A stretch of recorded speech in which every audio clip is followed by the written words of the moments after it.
तो hello and welcome guys, कैसे होंगे सभी आप। उम्मीद कर कक्षा 10 के गणित के शेखावाटी मिशन के पहली प्रश्नावली के कुछ सवाल जो कि आपके महत्वपूर्ण, अगर आपको चाहिए तो इसका स्क्रीनशॉट ले लीजिएगा या फिर कमेंट सेक्शन के अंदर लिख लीजिएगा, कमेंट कर दीजिएगा। मैं अलग से वीडियो निकाल दूंगा इसकी। तो जल्दी से शुरू करते हैं पहले चैप्टर को। पहले चैप्टर के अंदर हमारे यहाँ पहले महत्वपूर्ण बातें हैं जो कि आप स्क्रीनशॉट ले लीजिए जल्दी से इसकी। फिर कुछ उदाहरण हैं एंड आगे चलते हैं सवाल की तरफ। तो जल्दी आ गए हम पहले सवाल की तरफ। तो इस सवाल के अंदर दिखा हुआ है कि निम्नलिखित में से कौन सी अपरिमेय संख्या नहीं है। तो अपरिमेय संख्या कौन सी होती है इसके अंदर से चारों में से, जो कि रूट से बाहर नहीं निकले। तो 10 रूट से बाहर नहीं निकल सकती, 24 रूट से बाहर भी नहीं निकल सकती, 35 भी रूट से बाहर नहीं निकल सकती, लेकिन 121 रूट से बाहर निकल सकती है। इसलिए 121 इसका आंसर होगा, क्योंकि यह 11 का। अगला सवाल है कि हमारा 2 - √3 है परिमेय संख्या, अपरिमेय संख्या, सम संख्या या पूर्णांक संख्या।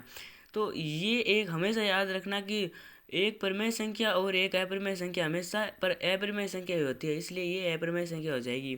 फिर अगला सवाल है कि पाई 1 है, तो ये पाई परिमेय संख्या है या अपरिमेय संख्या है, या वास्तविक संख्या है, या दो है, दो तीन दोनों है।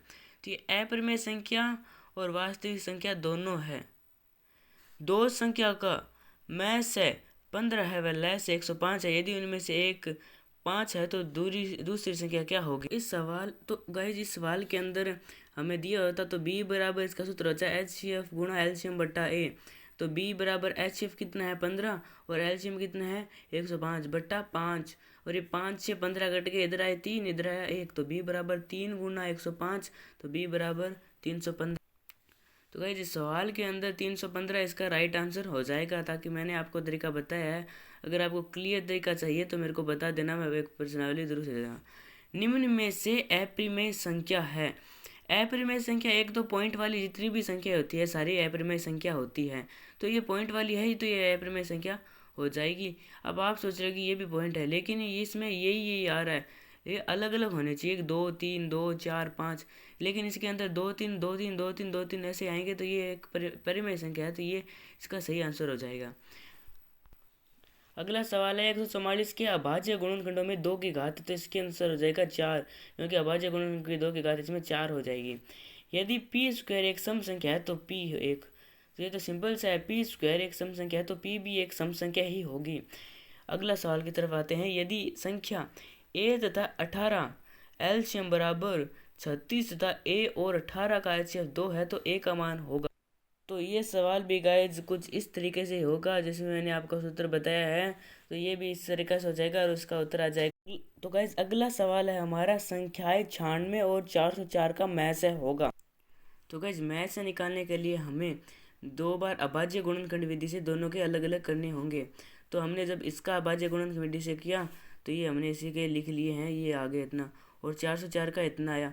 तो इन दोनों में से कॉमन ले लें तो 2 और 2 इसके कॉमन आ गए, तो एच बराबर 2 गुना 2 बराबर 4, तो 4 इसके उत्तर हो जाए।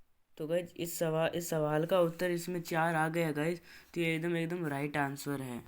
तो गाइज अगला सवाल है, संख्याएं 7 गुना 11 गुना 13 प्लस 13 वह 7 गुना 6 गुना 5 गुना 4 गुना 3 गुना 2 गुना 1 प्लस 5 कौन सी संख्या है। तो गाइज ये भाज्य संख्याएं हैं। दो संख्याओं ए व बी का एचसीएफ क्या होगा। तो क्या आप हमेशा याद रखना कि दो संख्याएं ए व बी का एचसीएफ हमेशा एक होता है। तो चलिए अगले सवाल की तरफ जाते हैं कि 156 का अभाज्य गुणनखंडों के गुणनफल के रूप में व्यक्त कीजिए। ठीक है, तो अभाज्य गुणनफल के रूप में व्यक्त करते हैं। तो सबसे पहले हमें अभाज्य विधि से इसको हल किया तो आया उत्तर 2 गुना 2 3 गुना 13, तो इसका आंसर हो जाएगा 2 की घात, क्योंकि 2 बार आए हैं तो 2 की घात 2 गुना 3 गुना 13। ये ऊपर एक लगाने की ज़रूरत नहीं है क्योंकि इसका एक ही होता है। तो 144 व 198 का महत्तम समार्थक क्या होगा। तो ये मैंने इस वीडियो में एक सवाल आया था, वो हमने बता दिया एकदम सेम टू सेम, उसी तरीके से आपको इसे करना है। अगला सवाल है, अभाज्य गुणनखंड विधि द्वारा 510 92 महत्तम समार्थ्य और लघुत्तम समापर्त्य ज्ञात कीजिए। उसी तरीके से करना है, और एलसीएम इसी तरीके से करना है, एलसीएम इसकी तरह से याद करना है दोनों का साथ में, तो उत्तर आ जाएगा 23,460। तो गाइज हमारा बीच में एक सवाल रह गया था कि दो परिमेय संख्याओं के बीच कितनी परिमेय संख्या होती है। तो अनंत होती है, याद रखना गाइज। अगला सवाल है, दो संख्याओं 90 वह 144 का एलसीएम 720 है, तो एचसीएफ ज्ञात कीजिए। तो इसमें सूत्र लगेगा जो मैं अभी बता गाइस, इसका है तो हमें आपको हमेशा याद रखना है कि ए गुणा बी बराबर एलसीएम गुणा एचसीएफ होता है। तो ए है इसमें 90 और बी है इसमें 144, तो बराबर 720 और एचसीएफ, क्योंकि पता नहीं पक्षांतर करने पर ये इधर आएगा और जो ये 720 है इसके बट्टे में चले जाएगा। तो ये बट्टे में चला जाएगा तो इसको काट पीट कर 18 आंसर आ जाएगा।